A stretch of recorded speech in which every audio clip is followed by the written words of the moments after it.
The following is a KPB Media Works production.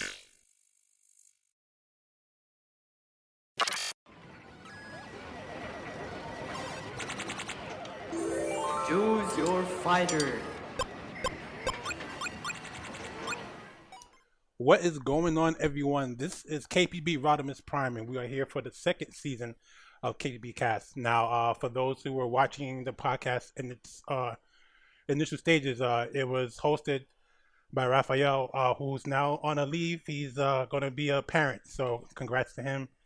I got to do his fatherly duties, and he blessed me to take over and make sure that this podcast keeps going, and hopefully I do right by him. And we're going to get into it. So first, we're going to start with our first guest of this new season. He is a stalwart figure in the New York City KOF community. Awesome player, awesome personality. I want to introduce to you guys Romulus Booker, a.k.a. Rome himself. Rome, how are you doing today, man? Yo, Roddy, man, I'm doing pretty great, man. I'm really happy to be the first guest of season 1, dude. That's awesome, man. Privilege, bro. Season two. Thank you. Season 2. And yeah, but I'm doing. Oh, yeah, season 2. My bad. Oops. All right, still waking up here.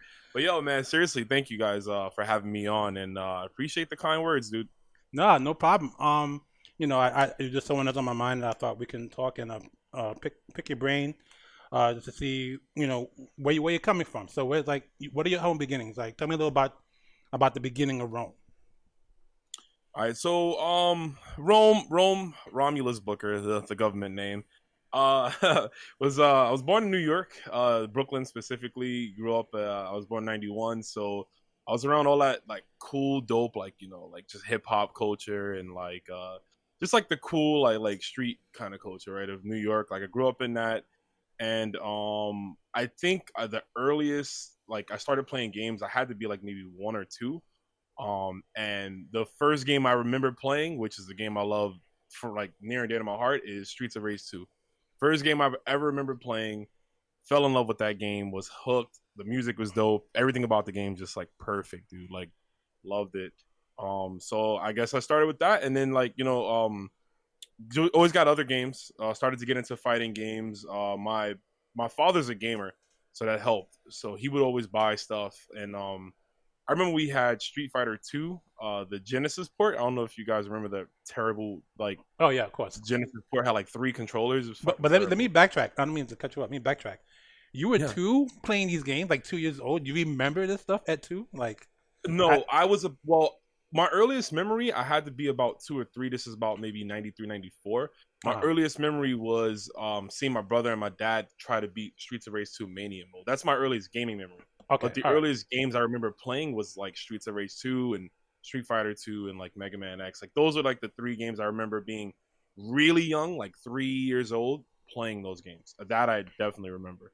Awesome. What are some of your favorite titles that have gotten you through like your childhood? Like, you know, just through your adulthood, you know, through your different phases. Like, what are your favorite, like, let's say in the first 10, 15 years, what are some of your favorite life-changing games? First 10 years, I'd say life-changing games. Probably Super Mario 64. I was addicted to that game. There's a unknown game called Mischief Makers on the N64. It's really cool. Okay. In terms of fighting games, Bloody Roar. I don't know. A lot of people are not too much into that, but I love Bloody Roar. I love this. Never a fan, but everyone around me loved the game, so I respect it. Okay, fair enough. Yeah, the game was dope. It was a cool game. Bloody Roar, the Alpha series, specifically Street Fighter Alpha 2, was at like when I was a kid. I religiously played that on the Saturn because I had a Saturn, so I played that game so much. That's probably even my earliest memory of liking like video game music. You know, like besides Streets of Rage, obviously, but like Alpha 2, put so much time into Alpha 2 as a kid. Was addicted to that game, so I'd say like Alpha 2, Bloody Roar. I'd say Mortal Kombat 4, which is another rough game, but I played that a lot on the PS1, so and I loved it. I know it's kind of a bad game, but I don't care. You know, I respect it. You know, it might have not been bad to you, especially if that's all you've known at the time. You know, but it's your journey, man. So you definitely we love it. Go ahead. Sorry. I was gonna say, for the teenage years, I would say the Soul Calibur games. I played a lot of those. As a teenager, I was really like into like the Weapon Master mode and things like that. So I played a lot of single player fighting game content. I was really big on. Like, even though I had cousins that played and friends I play with, weekends, I was always into like single player fighting game content, like the story modes and stuff. So I was really big on that. And like, obviously, the I'd probably say the my favorite game as an early teen as a fighting game is Melee. I'd say that. Okay, all right. I think it's underrated, like the one player or the solo player fighting game experience, especially people like us who are in the fighting community who are like, all we do is like fight with live opponents or look at live opponents fighting each other. Like there is a love for like the one player fight the CPU, see how far it can get. And you can learn some things. I think you can learn like a lot of reaction times, especially in more difficult levels. I remember playing like Alpha 1 and like playing Alpha 1 on like level 8 and stuff. I'm like, this one thing happened to me that like I'm just so salty about, to this day. Like, I'm playing the game and I'm going through the game. I don't lose a round. I get to Akuma. I'm playing Ken, right? I get to Akuma, and Akuma, level 8, ridiculous, right? So you go, He beats me the first round. I beat him second round. It comes down to like the third round, and like I remember like he had like maybe 3 or 4 ticks of chip, and I hit him with the level 3 like show you can. I mean the show you repa, and like in the middle of the block string, like he raging demons me. Like he eats like the first like 5 hits, and then the last hit that would have killed him, he like as I landed for the last dragon punch, he did it like in the middle of the block string, and I lost my mind. Insane. I took my PS1 controller and I flew it like a frisbee, and like it yanked the whole system out of the like, because I was so upset. That's like the one time I like damaged my system because I was salty. So that would have been a hype ass like tournament. Like if someone actually did that in bracket, I don't think it's something. I don't think it was something you could do. I think it was one of those like level 8. Let me get extra powers. Let me defy the frame advantage or the frame data and do whatever the hell I want, kind of thing. So. I mean, I have a similar situation. It wasn't like they didn't do nothing stylish like that, but I broke a PS2 controller fighting Gil, Third Strike Gil on like level 8 too, I think it was. Broke a pad because of Resurrection, dude. I was triggered. Ripped my pad in half. I had my cousin, God bless her, she's watching me in the background. She still brings us up to this day because she's a gamer. But I broke my PS2 pad. I was triggered. I didn't play Third Strike for a while. It was the was it the 15th anniversary collection they had on the PS2? That was that. Yeah. I remember that. I was triggered, man. That's definitely. What are your top 3 non-fighting game titles? Ooh, it's kind of hard to say a title. Can I tell you like a series? Like maybe the series? Let's go with series. Yeah, that's fine. Series, okay. Mega Man. Mega Man is without a doubt, classic X. Now the Zero games, because I played those first time this year and I fell in love with them. Those games are without a doubt my favorite. I can play any Mega Man game at any time. It doesn't matter. After that, I'd say non-fighting games. I'd say Mario games too. I'm really big on Mario. Super Mario World 64. Is it Sunshine. Mario or like the whole Mario universe? Anything in Mario? The whole universe. I mean, if I had to pick one Mario game, it would probably be Super Mario World. I can play that one like every day too. Love that game. That's a fun game. Still, it's so good. Yeah, it's so good. And then 3, this is because I mean I love fighting games, but like number 3, I'd say I want to say Halo series. Okay. I haven't played as much of it now, but I was really big into like Halo and Halo 2, Halo 3. Like to the point of like I almost went the competitive route back in the day when I would play like it was a hobby league store I would play at, and I almost went that route because I love those games. I play those games. I put a lot of time into those games as well. So I guess I could say that. But I mean I love. There's a lot of games I play, a lot of miscellaneous games, but I think my top 3 series will probably be Mega Man, Mario, and and I'd say Halo. Yeah. Okay, all right. I think those are good choices. Those are good classic choices. I don't think there's many people that would argue with those choices. I think they're good.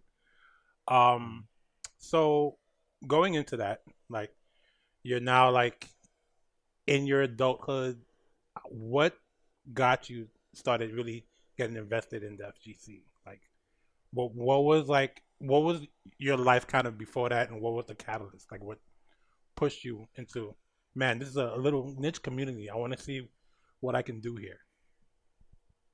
All right, so it's different for me because I've played fighting games my entire life, it's always been one of my favorite, if not my favorite genre. But for some reason, I just never knew about competitive play. I just would never think that it would exist.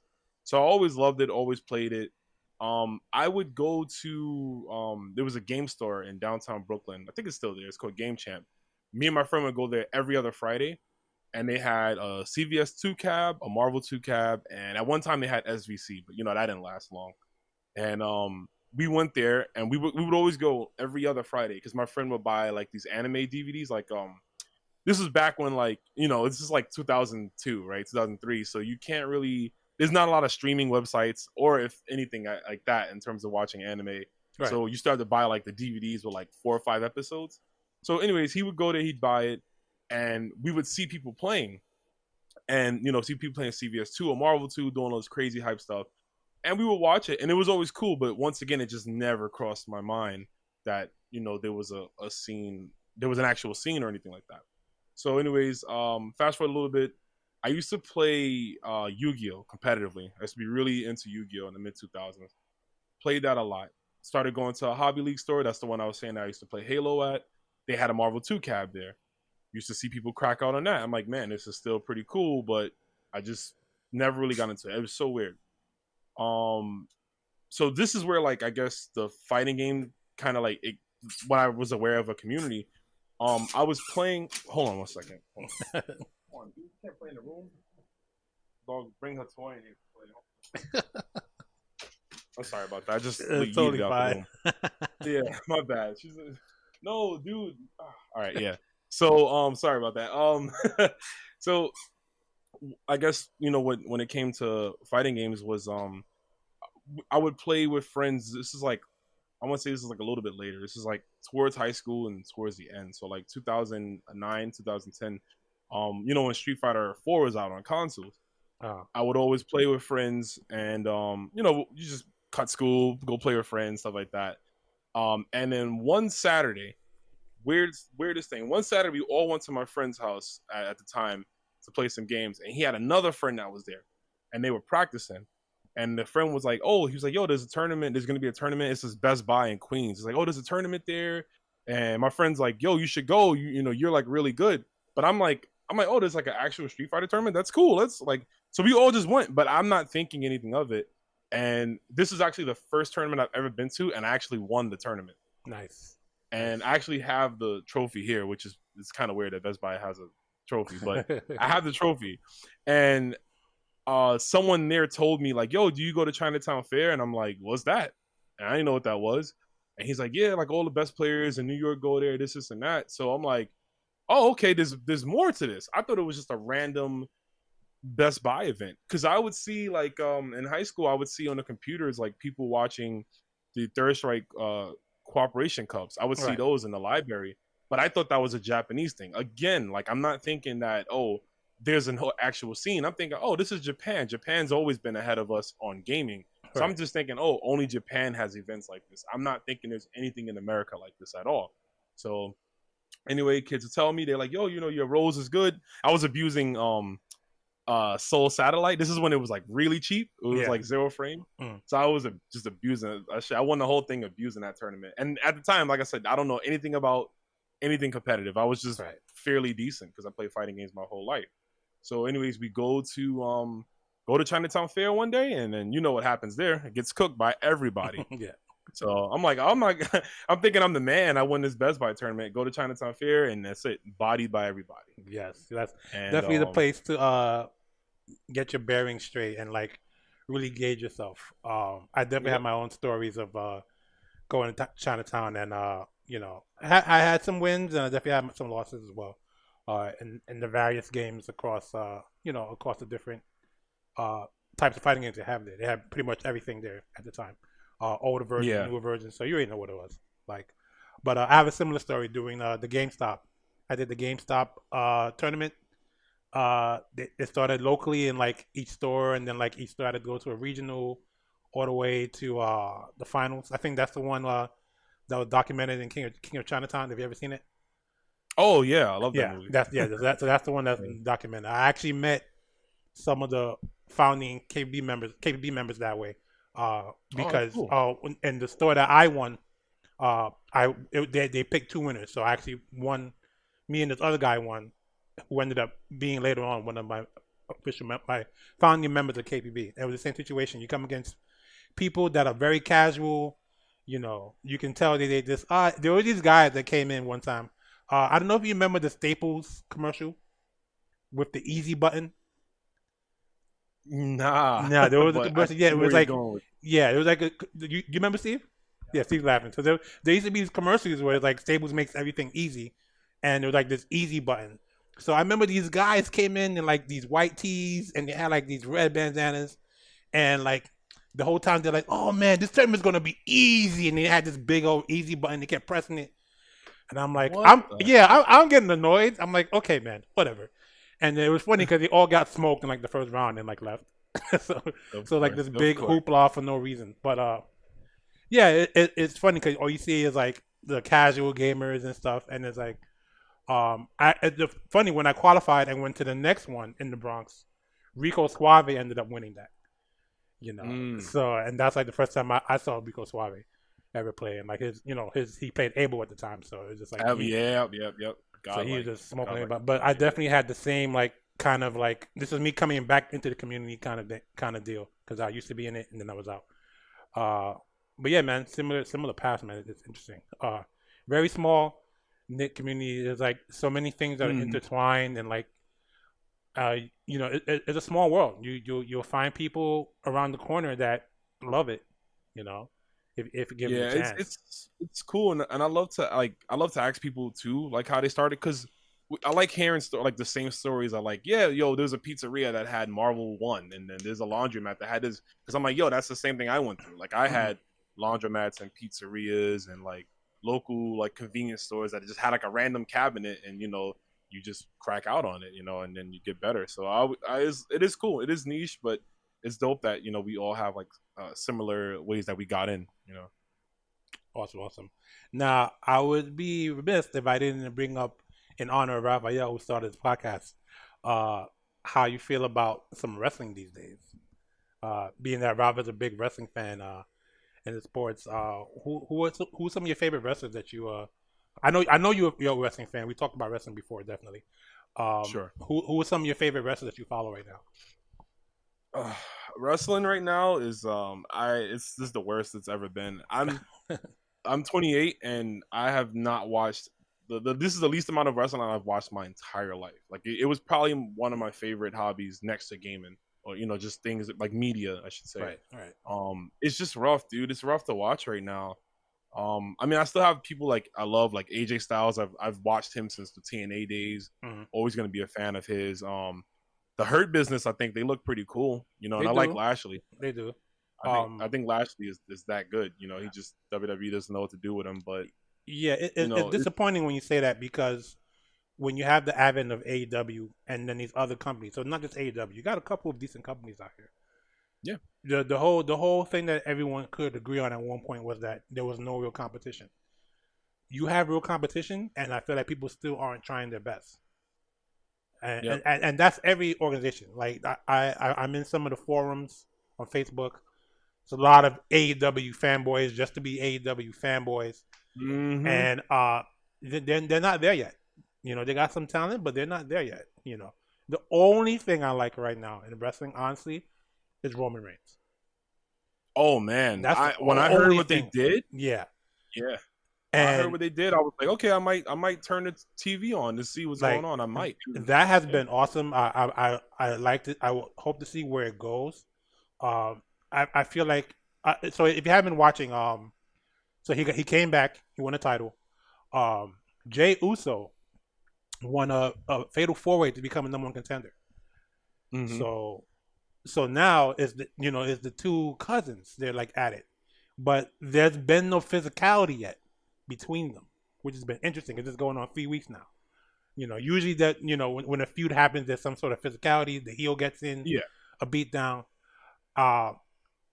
If I had to guess what's going to happen, I think he's going to go into their match and really beat the crap out of him, so bad for not touching him all this time, to really establish himself as probably the top heel in the company right now. That's my hope for where this is going right now. Initially, that would be the best play, to be honest. Just have him kill Jey Uso. Kill him. They tag team everything. They're cool brother stuff, but they still got the title shot together, right? They got the match together, and so far he's done nothing physically to Jey or vice versa. So I feel like they're gonna wait until that match, and he's just kind of gonna railroad him, he's gonna obliterate him, Brock Lesnar style. It's not gonna be a quick match. He's gonna torment his cousin, just to make it look F family. This is about me now. If that's he's my doing hope. this to family, imagine what he's gonna do to people who isn't his family. That's the point you want to get across with this. Yeah, and I hope they do. I hope they hit it home run, because I mean, Lord knows we've been wanting this for what, 5 years now. We've been wanting someone dark reigns, dude. Yeah, because Brock is no longer in the contract, I believe. So he's for now he'll be back. But I'm not worried about that. But yeah, I don't want to touch on that. That's just a little Ralph piece. I know he would like to see that. I still love wrestling. It's just hard to watch now. You know what wrestling I'm watching now? I am currently in November of 1999 of WWE. I've been watching back. Oh my God. I've been watching the network. I just been watching that. I'm right at Survivor Series. Rock versus Triple H versus Stone Cold. Trying to be a historian? You're trying to get the D'Lo Browns in real quick? Trying to get it in there, man. I mean, listen, that stuff. I was watching that stuff as a kid, but I wasn't old enough to really understand certain things. And now I do. I'm watching that, man. It's just really hard to watch the product. And I wish all the love and hope for AEW, because I want them to prosper. And I think they got a solid roster. They just still got to work out a few things. But wrestling is just even you said with social media, man, wrestling Twitter was killing me. Every day it was, AEW sucks from WWE fans, and then vice versa. Just the constant arguing over ratings, the constant arguing over talent, this person's copying that person, and blah, blah, blah. I'm just man, it's wrestling fans are it's embarrassing to be called a wrestling fan sometimes, the way people act on social media. Yes. I don't even try to tell people coworkers that I'm into wrestling anymore because of embarrassed, wrestling fans. finally embarrassed about your hobby. Oh my God, I don't want to talk about this. Yeah, I'm so. But I mean, I don't watch. I keep in the know because I have friends that still watch, and I listen to podcasts. So it's I'll know. I knew about the Roman Reigns stuff, even though I'm not watching. But I'm this might make me want to turn it on just to see how well he's doing. So let's see. Hopefully they do right by him, because he needs this. Yeah, we need this as a fan, the other side of it will be him winning the title, which would be wild, but I doubt that would happen. Oh, Jey Uso? Nah. Yeah. That's not happening. So, what do we not know about you, the public at large, about Rome? Give us something. Something you want to talk about, something that wow, I didn't know that about you. Something that gives us that little shock. Oh man, that's gotta think, because I don't know. I try to usually just give. I mean, something that you doesn't have to be too racy, uncomfortable, nothing like that. Just something that I'll go, wow, I didn't know that about you, Ron. You milk cows. I didn't know that. I definitely milk cows, but not Nah. What's something about me? I guess I'm kind of. You know what is? I know a lot of times I'm viewed as as someone that has kind of an explosive personality. I love to talk a lot. I love to be hype and engage and stuff when I'm at events, and I'm all about turning it up. But honestly, one of my favorite hobbies is literally laying on my back, looking at clouds and listening to music. That's chill. That's something I could do. Was that? No, that's chill. That's a very chill. You go to a nice spot, a park. Sometimes you don't make it. A nice windy day, not too cold, not too warm. Just watch the clouds move. It's relaxing. Vibing, yep. It's relaxing. It's actually therapeutic to just sit there and watch the clouds. Stop what you're doing. Slow down in life a bit, Literally, just laying back, got music on, looking at clouds. That's something I did a bit as a kid when I would go to parks, and it's something I still do to this day. It's just like you said, it relaxes you, keeps you calm. And sometimes you just gotta let your mind free. Especially right now during this whole COVID situation, a lot of people are like too much in their mind, and it's causing them to be a little, their mental is not as strong. Just laying back and looking at the clouds and listening to like lo-fi or just any type of music, dude, like anything, that just kind of relaxes you. That's it, man. I recommend anybody trying that at least once in their life. That's something I like. I definitely like to do that. I figured maybe people might not know. I couldn't think of anything else on the spot, but I think that's something I like to hold near and dear to me. No, that's definitely that's you being you. That's you being real. Real humans here. Talking. So it's good stuff. It's good stuff. Where would you have seen yourself this year if COVID wasn't an issue on the FGC? Man, fuck COVID, bro. Listen, man. Listen, we all had plans and dreams and shattered. Oh my god! But what would you have seen yourself doing this year? I mean, put it like this. All I'm gonna say is, because I started taking commentary a bit more serious in the past like year and a half or so. And let's just say I was talking to some people and I was gonna have a really prominent spot at a really big tournament this year overseas, and nice. Corona said no. So I'm just really upset about that. Really upset. In terms of the FGC though, I mean, I would have just been doing my thing. I would have been still trying to rock the mic because I was already slowing down with competitive play. So I was just gonna still, support my locals, support my majors, make more connections. I really wanted to branch out more into just, esports as a whole, because I went to PAX East and, there wasn't much fighting games there. I was just doing a lot of networking with like regular game companies and, producers and things like that. So I was just really going to push that even more this year. Like I had like, this year was going to be my year for like breakout for commentary. Like I wanted people to know, yo, Rome is here. Like Rome is dope. Listen to my fucking voice. Like, I was really trying to put the work down, not just for me, but for my team as well, and definitely.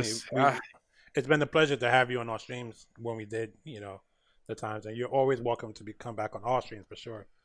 And thank you. Bless us with your knowledge, and your advice.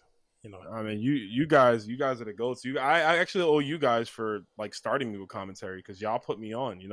Back when you guys were running the Chinatown beatdowns, y'all would put me on. I would ask, and it would be like a chill local, but you guys would put me on. And Afro, man, Afro took me under his wing. Big shout outs to Afro. So, I appreciate you guys for giving me a platform. Afro. He'll be up. He'll be up soon on his show to see his stuff soon. So yeah, in the upcoming weeks. So you'll see him. Ooh, spoilers. Yeah. Yo. Yeah, spoilers. But basically that I would say that was it. Is I had real big plans to just become larger in the community through commentary, through still competing to a degree, and just overall gaming and like as a whole.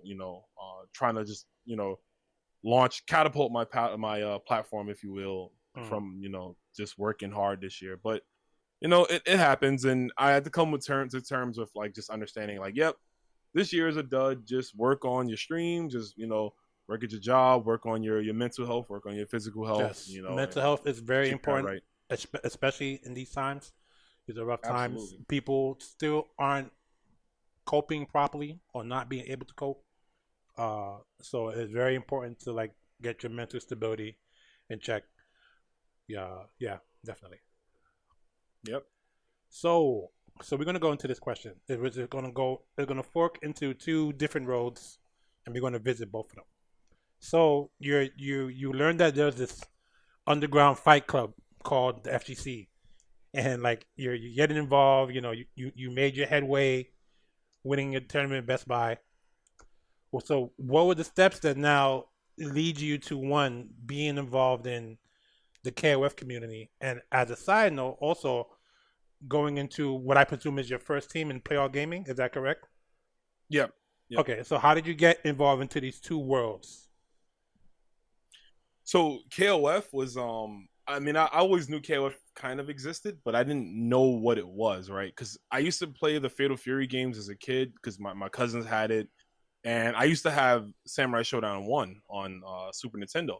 So I always knew of those characters, and I knew of I played CVS. That's usually I'd say most American kids introduction to KOF was through like CVS, seeing the characters there. So I always kind of knew it existed. Never played a KOF game though. And one day at this point I'm kind of learning more about the FGC. I'm watching like match footage, and I'm going to Chinatown Fair more and things like that. And we would always see, me and my friends would go, we'd always see KOF 12 there. And KOF 12, I'm not gonna dog on it anymore. It's already been fucking, that game's been dogged out, right? So they used to have it there. They used to actually call it I don't know if you remember this, but they used to call it EX Coat Rack, the cabinet at Chinatown Fair, because everyone would just throw their coats on the KOF 12 cabinet. Nobody would play hilarious.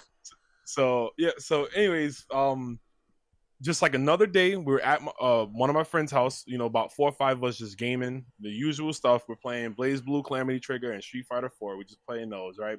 And then 2 of my friends were watching on the computer. They were on my friend's computer. We were at his house, and they were watching matches of, at the time it was KOF 13, but I didn't know like what it was. So they were talking about it, and then I'm looking, I come by, I'm like, yo, what's this? They're like, oh, this is the new KOF. And it's been out in arcades for maybe 2 months at this point. And they're like, oh, this is the new KOF that just came out. And I'm like, what? They made a new one? I thought 12 was like, the worst. I thought it like, no one was gonna buy it. And they was like, nah, this one looks good, dude. Like, check it out. And then I looked at it, and I kid you not, it was literally like love at first sight. Like the rest of the day I was there, I only watched the KOF 13. It was like, yo, Rome, it's your turn. I'm like, nah, I'm good. Skip me. Somebody else play. Do you remember what stream you were watching? You remember what that was? It was the KCE, like KOF Encyclopedia. I think it was a YouTube. It was like those matches, and this is how much I love the game that I didn't even care. It would be like the vids would be like a 2-hour video of like nothing but like K-Dash, Raiden, and Kula Diamond mirror matches. Right, they were the cheapest characters in the first iteration. Yep, in the arcade. For the console, yeah. But I did not care. I would watch those videos every day. I'd watch like 4 hours of like just K, Kula, and Raiden mirror matches constantly, because the game was gorgeous, dude. Like, beautiful looking game. It looked hype. I'm like, yo, this game's dope. Like, and then I don't know if you remember, but there was a time period where like we didn't know if we were gonna get KOF 13 on console, right? So it took a while for it to come out. And I remember Chinatown Fair got they got the cabinet, so they had a cabinet there at Chinatown Fair. And I would go to Chinatown Fair, and this is kind of like I guess a 2-parter in itself, because I would go to Chinatown Fair and I would play, but I didn't know how to use arcade sticks, so I would just play and get like bodied or whatever, right? And then I was like, you know what? We don't know when this game is coming out, so let me learn the arcade stick so I can go to Chinatown Fair and play there. So I borrowed one of my cousin's arcade sticks, started practicing up. Then I'm like, okay, it's still gonna be a while before we get this game, and I don't know when it's coming out. So I went to Google, like everyone does, and I typed in what's the best KOF game? Because I was like, we don't know when 13 is coming out, but I guess I should play another one, right? So what's the best one? And all the answers was like 98 or 2002. Right. Obviously, that's what everyone says. And then I went out to my local mom and pop game store, and they had 98 UM on the PS2. Bought that, and then that's kind of how it started. I started playing 98. Fell in love with everything, with the music and the game and everything, and then from there I went on and started playing the older KOFs and like doing more research, and I was just hooked. I was so hooked on that game that I stopped playing Street Fighter 4 and just focused on KOF as a whole. Nice. And then KOF 13 comes out, I play that constantly, and yeah.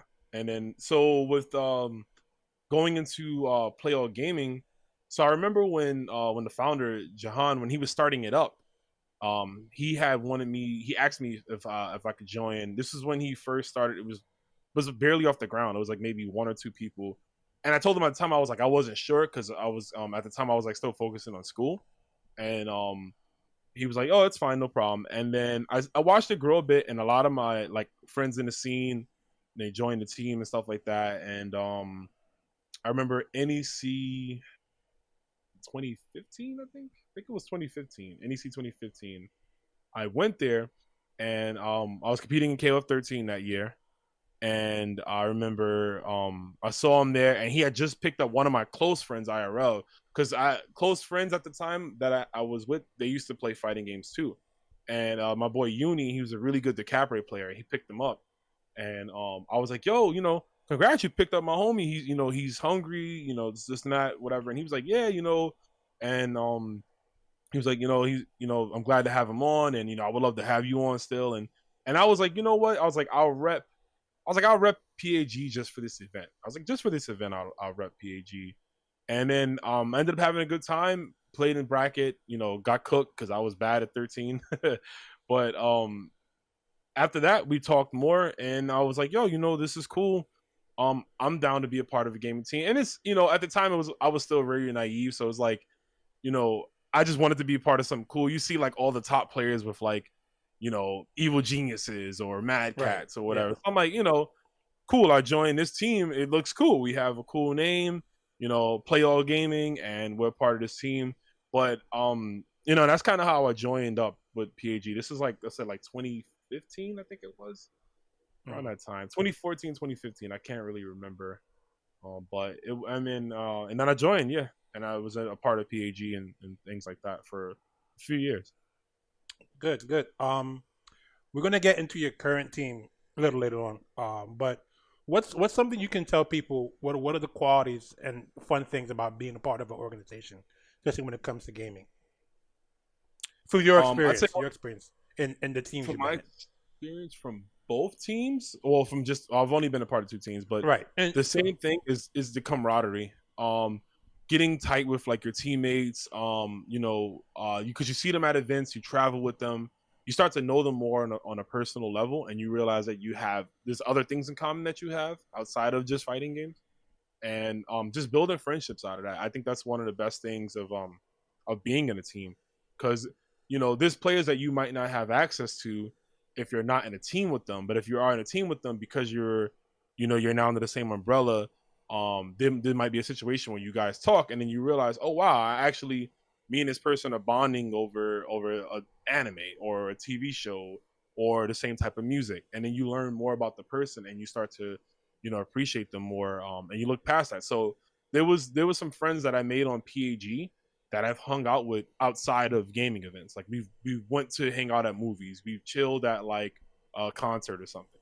Like there's people like that. So that's probably for me the biggest thing is just like, if you have a team that's into that, it's real, everyone likes to hang out and things like that, and you meet people and learn more about them, then I think that's like the best thing is like learning how to work together, because it's a team at the end of the day. So if you have a bunch of people on a team and no one talks to each other, it's like, is it really a team? Right. Or you guys just walking around in esports jerseys? Like, right. I definitely agree with that. One of my favorite things about being a part of a team or organization has always been, like, especially when you're a player, is that you always have someone rooting for you. Especially if you're deep in tournament or just a regular match, you have your team, you have your 3, 5, 10 people that are behind you rooting for you. And I think that's always a good thing, because as we all know in life, we don't always have people rooting for us all the time. And that's always a good feeling to have a team, really hold it down for you and like just have your back when especially when you're going through those moments. The stress of the match. Are you winning? Are you losing? What's my next move? And then some people respond well to that support.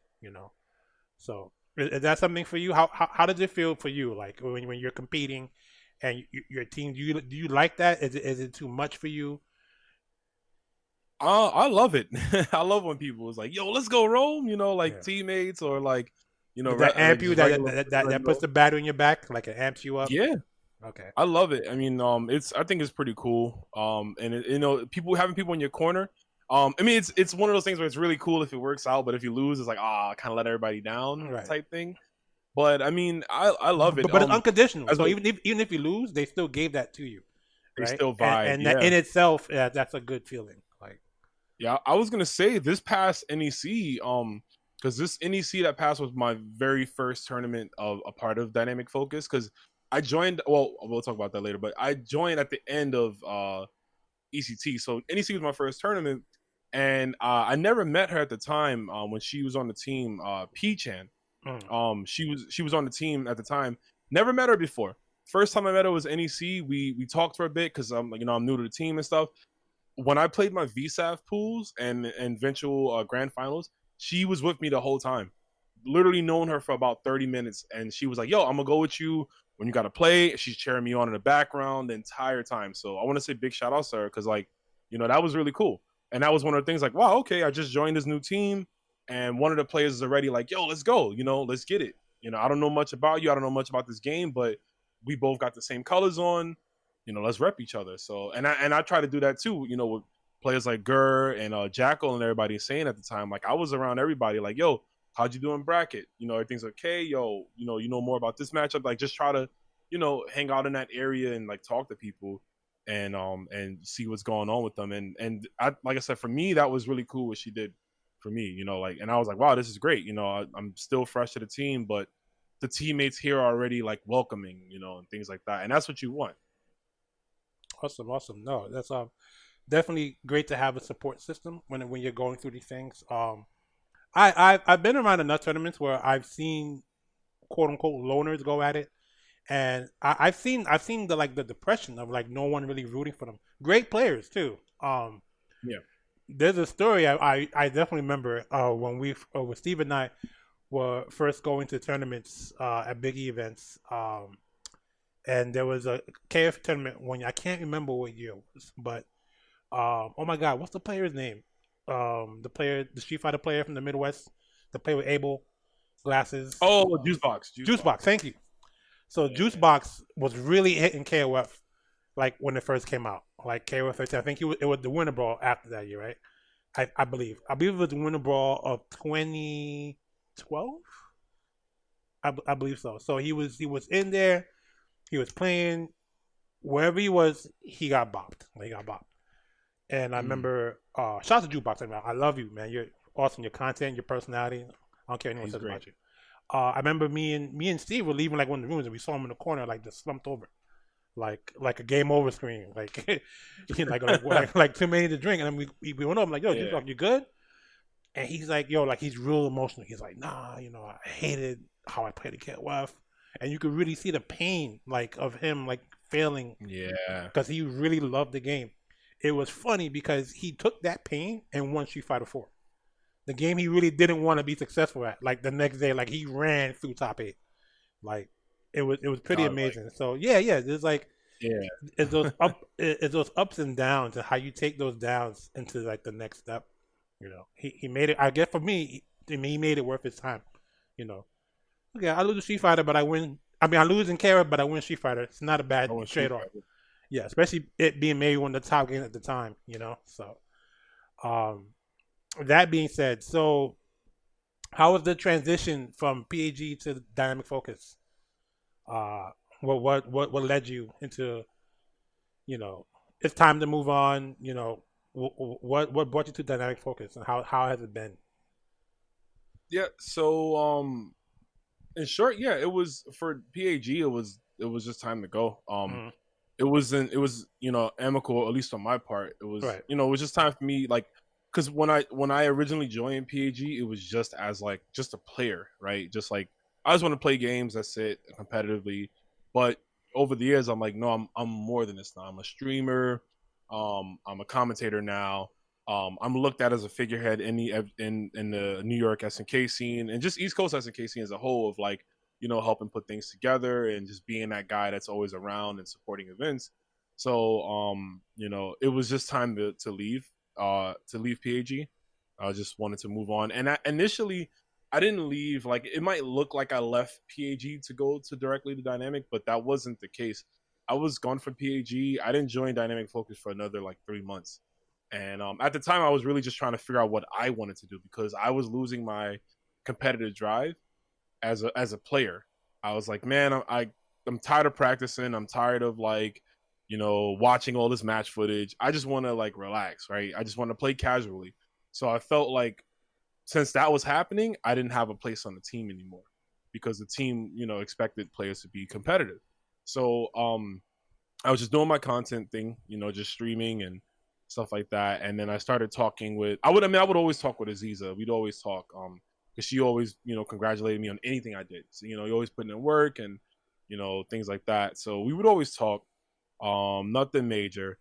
And then just a few months passed, and I had some time for myself, wanted to figure out what I wanted to do. And I was like, it would be cool to be part of a team again. But I was like, I want to make sure I find the right team that's good for me. And it was only 2 teams that I was interested in, I wanted to be a part of. And I mean, this might be a little, I don't want to say awkward or weird, but one team was definitely Kick Punch Block. And No, of course, yeah. but you guys never reached out to me, so I was like, "Oh man, I don't think they want me." I hope we never took that seriously. We we go through so many transitions and things, and it's like, we have to control a lot of damage. It's not bad, but we just want to be organized and stuff. And like, I feel like when we do get approached, it's always at an opportune time. Yeah, So, no, it's understandable.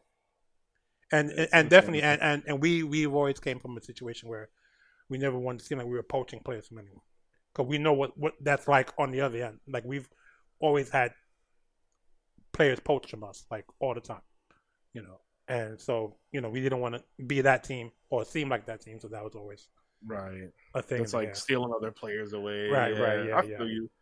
Yeah, it's okay because like I always understood. Like, I mean, I knew it was never anything personal because I was, you guys always been great to me. And I always nothing personal, y'all. but timing.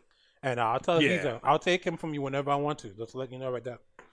No, I love Aziza. I love Aziza. She's awesome. She's awesome lady, awesome figure. Like, she's gonna do a lot in just gaming. And how I look at her. It's probably how you look at her, guys. Is she like the mother hen? Is she absolutely. Corrals you all in, keeps you guys in check, in focus, like the name says, dynamic focus? Is that is that her job? Aziza's always working. I have to tell her sometimes, slow down. I will personally DM her and tell her, listen, slow down, get some rest. Did you eat today? She's always working. If it's not at her regular job, she's doing something pushing dynamic focus, whether it's merch, whether it's social media, whether it's just basic networking. She works so hard, that lady, and I love her to death. Like, I love Aziza. It's been amazing being on dynamic focus. Not almost a full year now, because it was ECT when I joined. Right. And I was in October, I think, last year. So but yeah, it's been amazing. And she's great. Like, all the credit in the world, and she is gonna do great things in the world of esports, because she has the work ethic and she's great.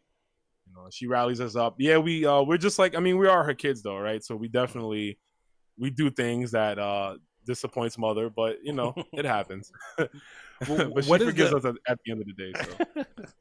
So what is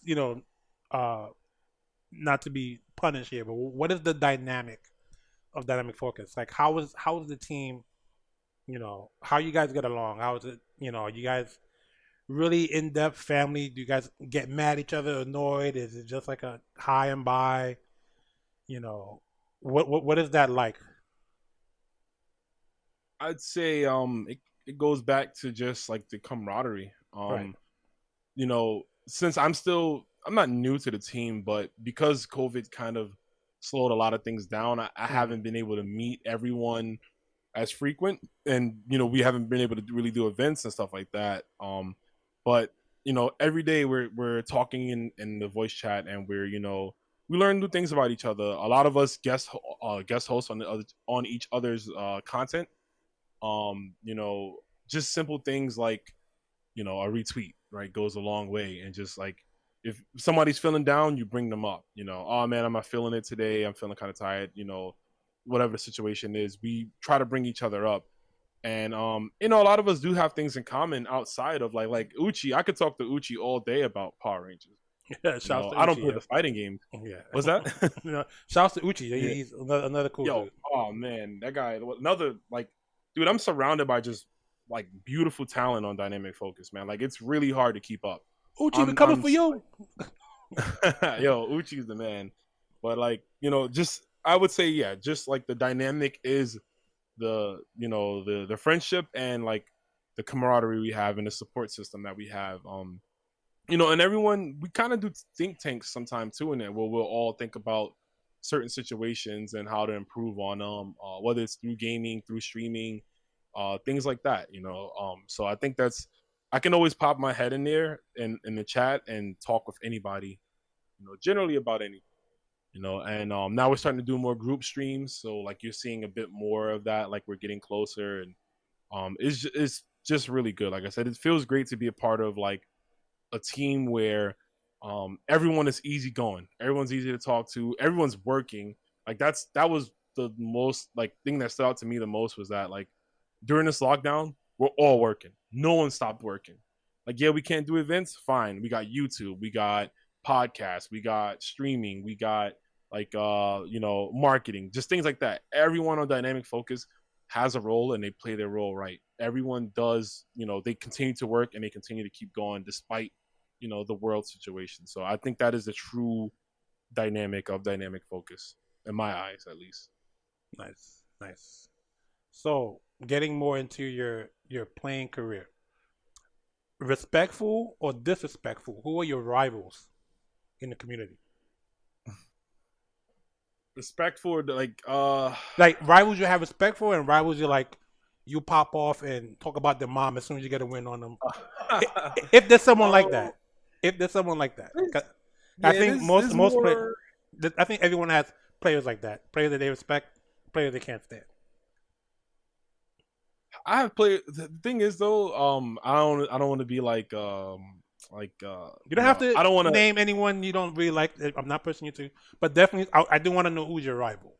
If there's people I didn't like, I would definitely say fuck them if it was nobody I didn't like. But I don't like this players. The people that I'm like, man, like, how can I say this? Probably the most disrespectful rival is actually one of my close friends, and that's Marco Polo. I hate Marco Polo, the player. I fucking hate that guy because I know I can beat him. I've beaten him plenty of times in casuals. I just have not done it in bracket, and that's what kills me. Okay, but like, I mean, Marco's amazing. Can get under your skin. I've watched many a match. I played some casuals with him. He's not easygoing. But I think that's as part his personality and part his desire for his surroundings to be good. And he wants his community to be good. And if that means him getting under your skin to help, build that, I think that's what he does. So yeah, and he does it well. He does it well. I mean, he's a great person. I love, like, Marco is amazing. Marco, when you're not playing against him in a fighting game, perfect person. When you're fighting him, he knows the way he plays. He just knows how to get under your skin and force you to do, make rash decisions or like spin meter in situations you shouldn't have and do certain things. Like, he's such a good player at like breaking down the mental. Okay. I think he can really break his opponent's mental down and like destroy them. So, but he's someone like, so he's like, I hate fighting him, but like, mad props to the guy. He's an amazing player. Respectful rivals. Animonk has been coming a long way. He's one of your boys. I love Animonk. He was like a young kid in the scene when I met him, and he's come a long way. I think when KOF 15 drops, I think he's going to be like one of the breakout players, like, to really look out for, because he's been getting so good. I love playing him. Malik, Milky J, that's like one of my original mentors in KOF. I could play Malik all the time in either KOF 13 or 14, doesn't matter. Guys like that. Aru, I love playing Aru. Talented, smart player. We go back and forth. Aru beat me this day, I'll beat him tomorrow. He beat me the next day, I beat him tomorrow. It doesn't matter. So players like that. Who else? Shadow is a player because he's just an old school. Like, Shadow he's KOF. Like, he's Richard like Raw. He's like KOF and Raw. Yeah, he's been around since forever. He's played back in the arcade days. He played. I can always count on him for a beer every time I see him. Yeah, he's IRL chin, man. That guy. The more he drinks, the better he gets. Yep. So, funny story about that. I remember there's a KOF tournament called Boston Blue Beat, and we all went out there to play. And like a week before that, he beat me at I think it was a Summer Jam event. He beat me in it, destroyed me because he was drinking.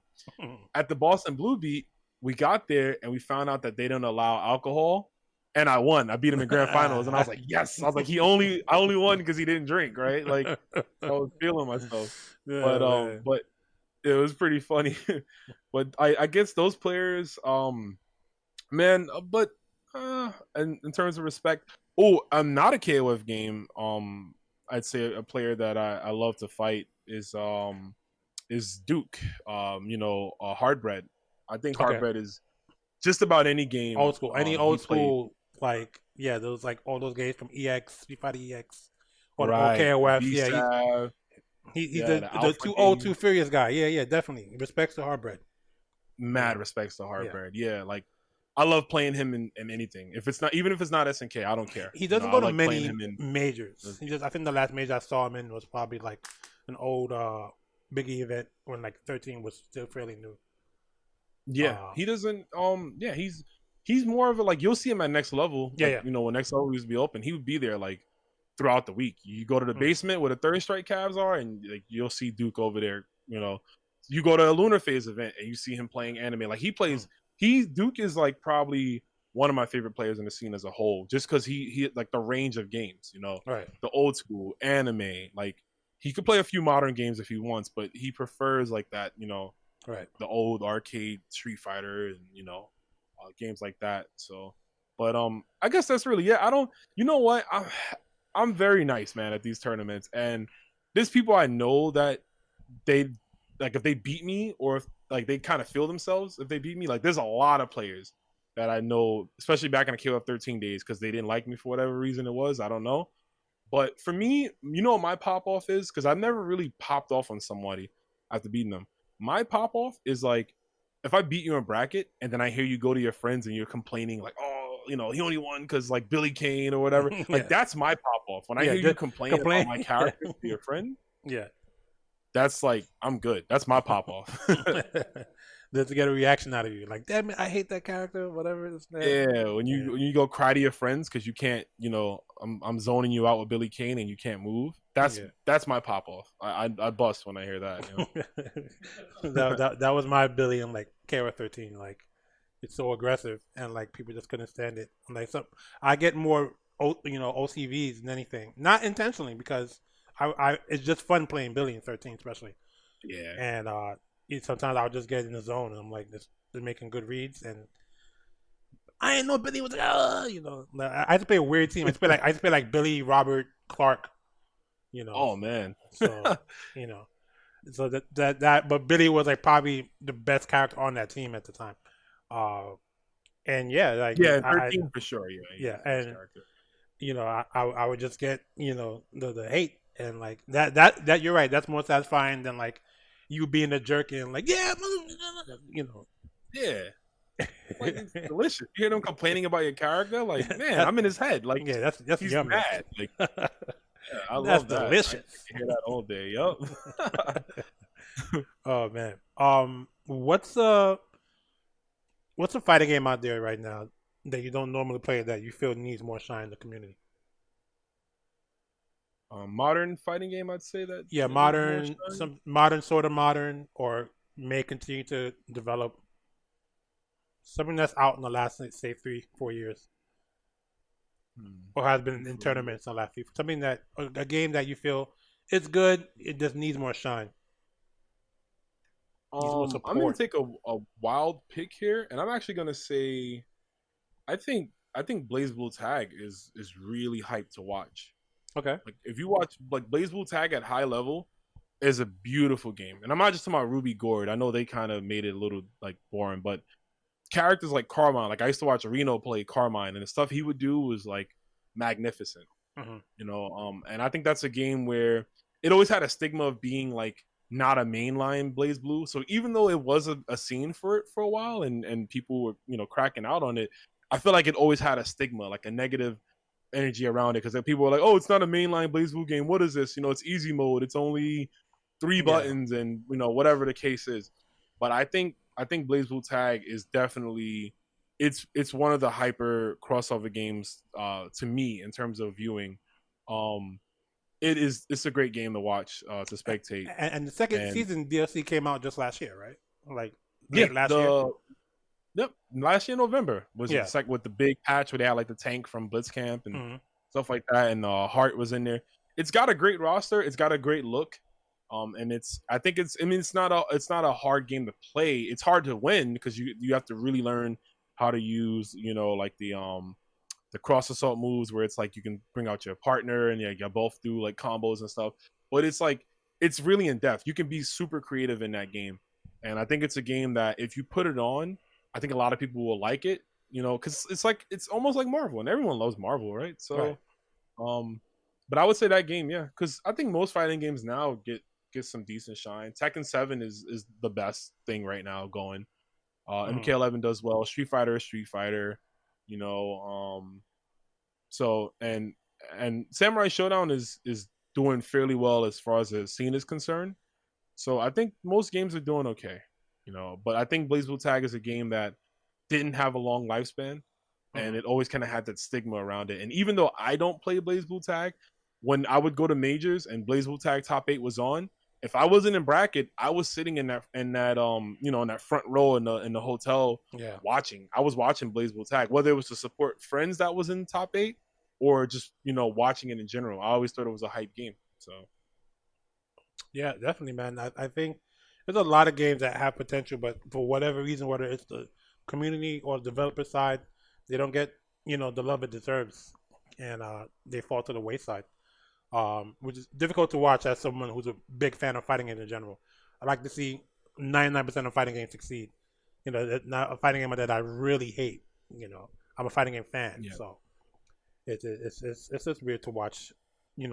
Games in general fail, I think. But yeah, we support what we can. As a segue to that, I know you were really amped about Samurai Showdown when it was out. How are you feeling about the game these days? I still enjoy it, just not at a high level, but I enjoy it casually. Like I'll play it every once in a while. Now I just usually kind of run online brackets for it and do commentary, but I do like the game.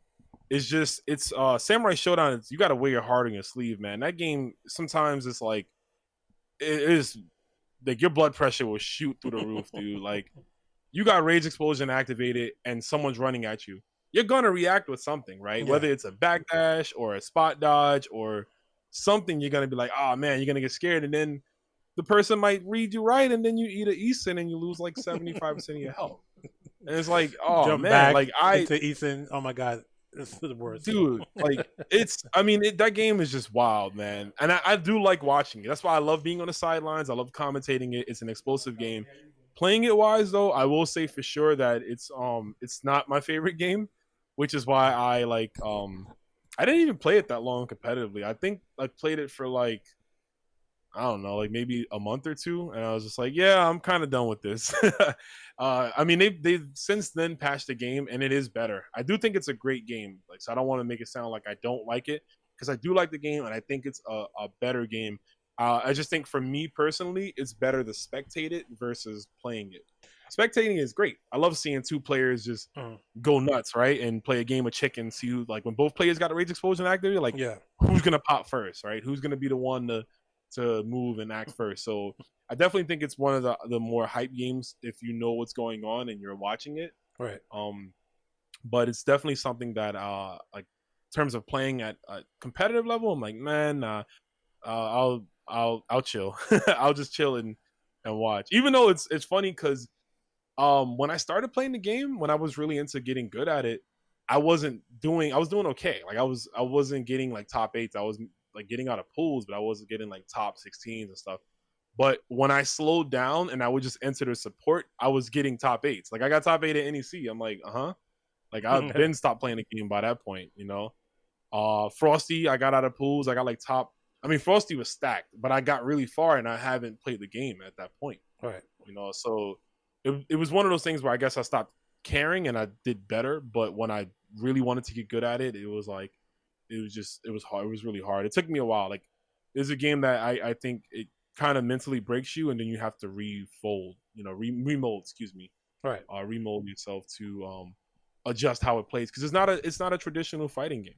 There's a lot of things that work in fighting games that may not work in that. Right. It's a little different. So it's definitely different. strategies. For me, I'm kind of in the same boat. I'm more of a spectator now with that game, but I can really appreciate the character diversity.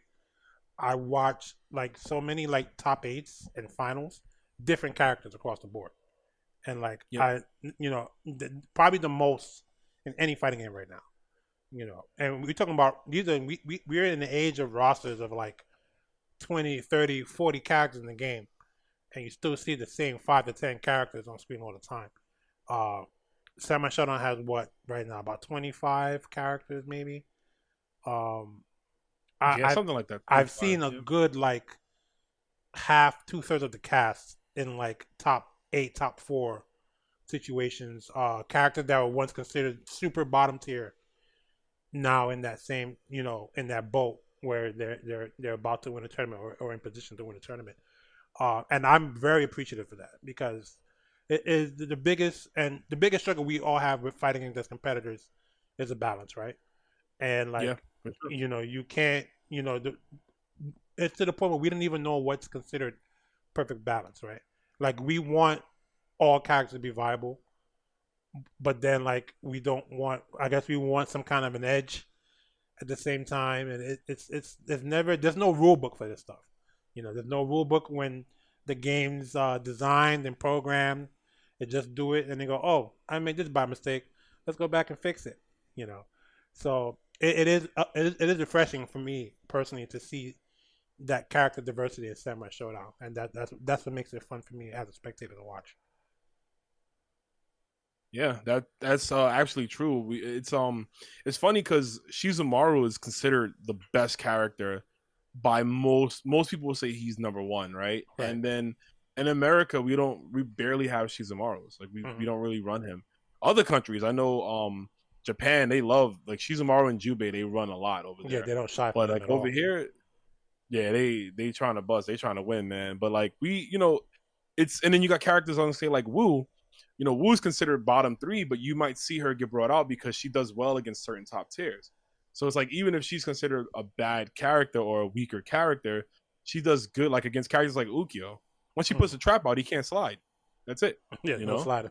So he can't slide. Yep. Now she gets to do what she wants. So it's like even though these are weaker characters, because of the matchups, Right. you can actually see characters that you won't see often be used in certain matchups, which makes the game more diverse, which is always cool for spectators.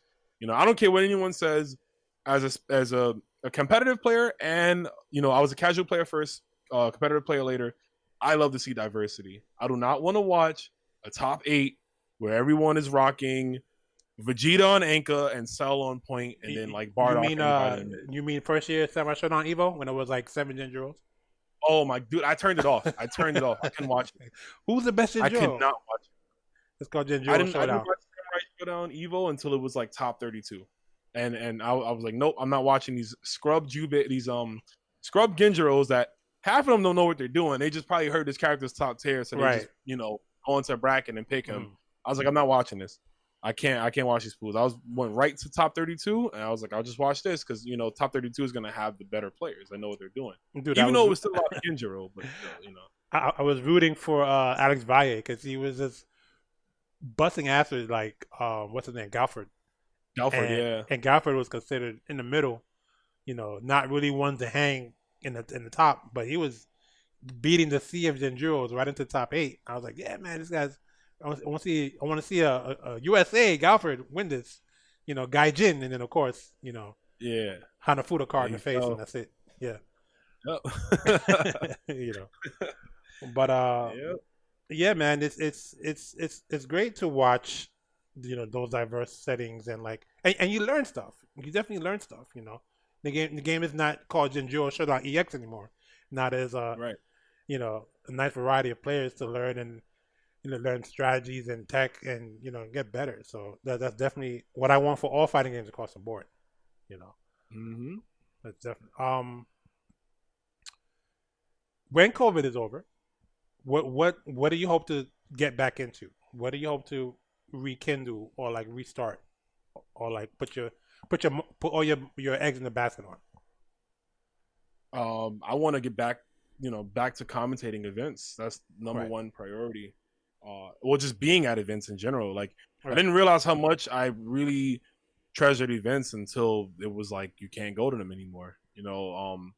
That's something I miss, just hanging out with a bunch of people, drinking and playing games and just talking trash about games or just talking about anything.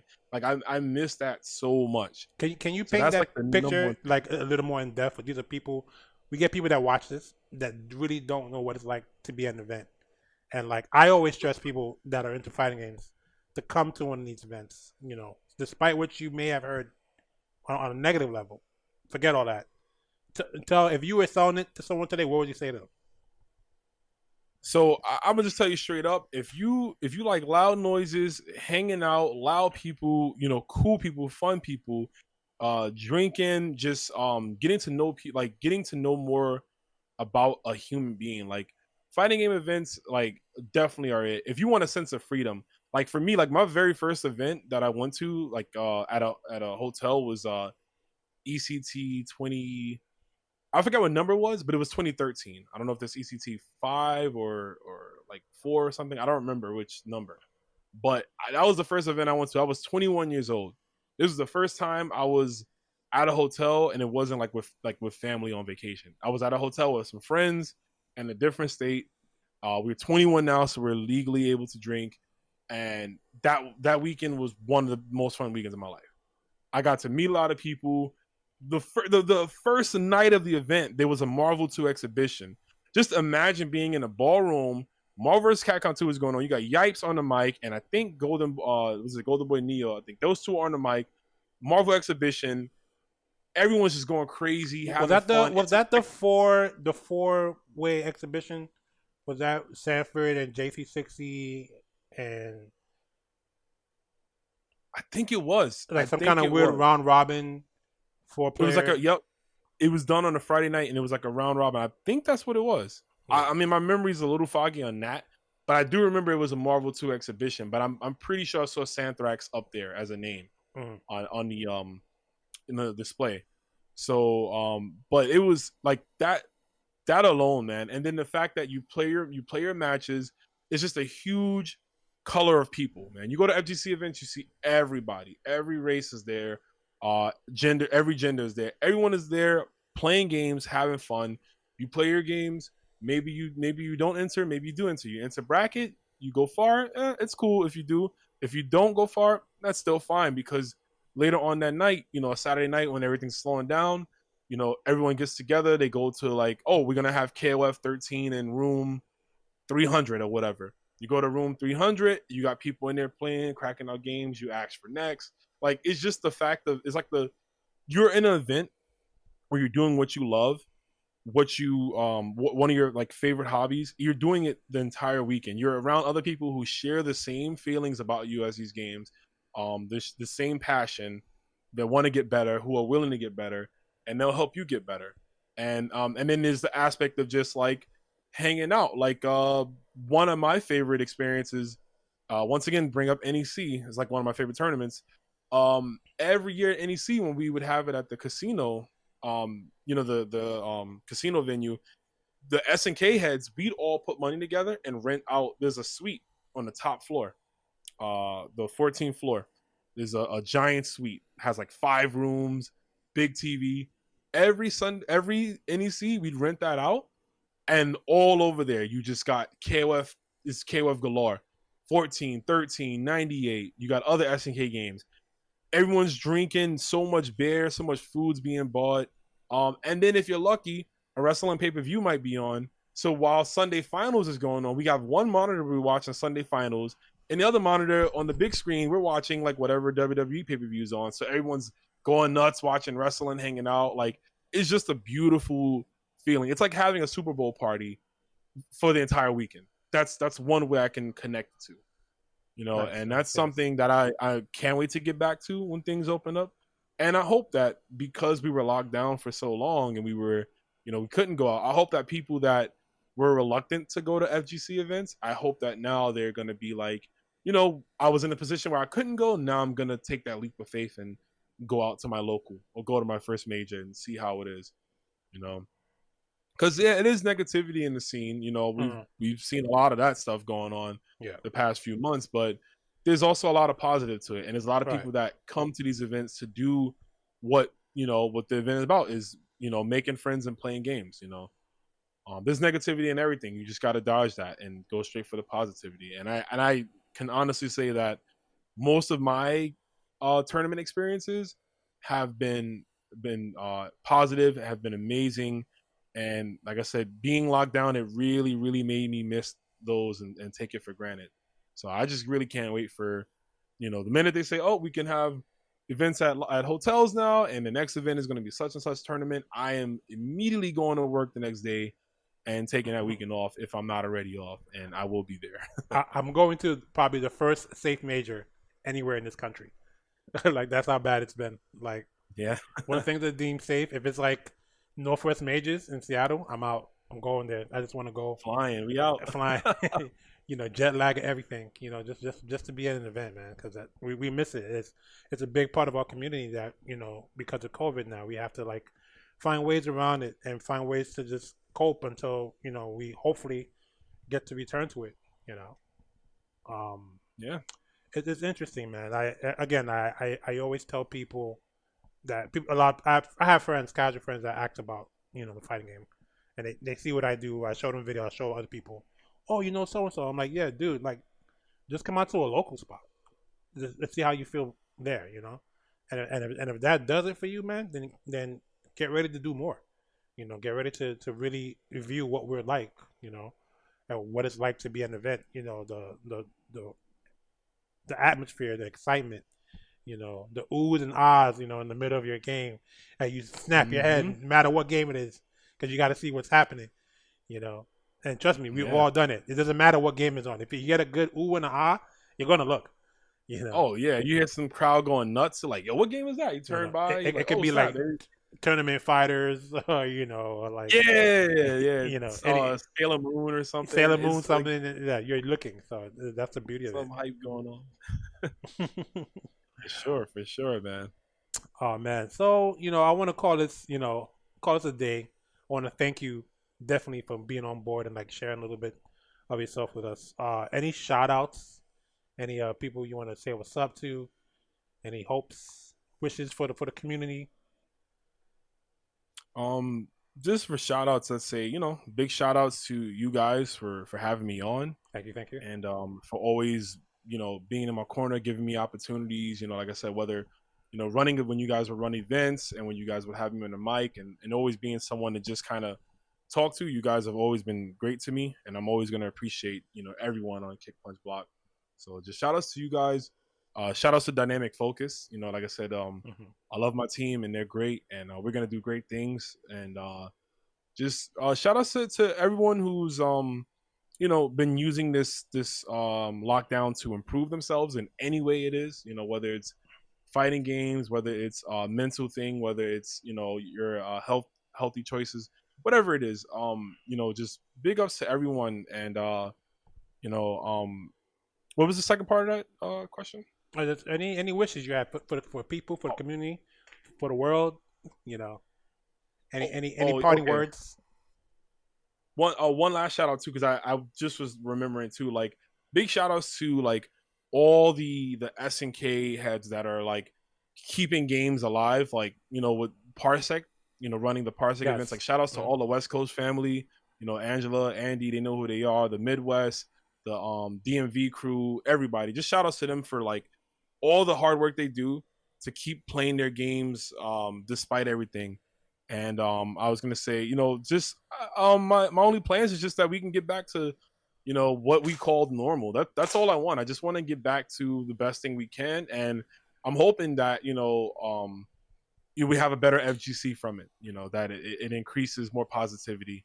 I hope that we got rid of the negativity earlier this year, and I hope that going forward now things can be a lot better and a lot more smooth and a lot cleaner, and just anything to overall enhance the fighting game experience, and of course KOF 15. Just don't be a letdown. Before we go, what's your one wish for KOF 15? What's your one make or break wish that has to be in the game? I know it's never gonna happen, But my one wish, I want them to go back to like the old like Neo Geo sounding music. But I know that's never gonna happen. So I can see that. I can that's see what I that. want. I want that, and I want teammates in the background. That I can see happening. My one wish is they gotta have Team USA. I tell Steve all the time, if Team Ooh, USA yeah. is not in that game, I'm boycotting it. I love you guys, SK. Listen to me clearly. You gotta have those guys. I don't care about these newbies talking about the new face team. Yoshio can have a seat. These guys have been waiting on the benches for a minute. They gotta come back, and Since that's all 94, I dude. ask. Dude, if they come back, I'm gonna play that team religiously. Okay, I'm gonna be the best Team USA player in the world. That's how serious I am about this. But yeah, definitely. Before you go, give us social media, man. How can people reach you and talk to you, hit you up? So my Twitch, this which usually what I'm on is twitch.tv/Rome himself. I basically stream like 4 to 5 days a week. Specifically Wednesdays, like later on, I'm gonna be doing what I call Whack Wednesday. And we just play fighting games. We have song requests on, and I have people on Discord. It's usually wild, so viewers' discretion is advised. But it's always a fun time. Definitely. But definitely check me out if you want to see what I play. I play a bunch of games, but I do dedicate time to fighting games. My Twitter is at Romulus. That's at ROMULUS_himself. For some reason, Rome himself was taken, so there's another Rome himself in the world. I don't know. Weird. But you can follow me on Twitter, where you'll see me retweet memes and sometimes lewds, because we be horny on main sometimes. It is what it is. But that's really it. I don't use a lot of other things. To be honest, I hate social media, but you got to use it in this time to promote yourself. Now that's pretty much it. You're gonna see me on Cyberpunk, when that drops. So Okay. I guess you can check out my PSN. It's Rome No Like You, all together in caps. If Nice. you want to get some games and anything. And that's pretty much it. Well, Romulus, Mr. Booker, thank you so much for coming on to our show, gracing us with your presence for our first episode, second season of KPBCast. This is KPB Rodimus Prime. Good times, good night. See you guys soon. Take care. Later. You win.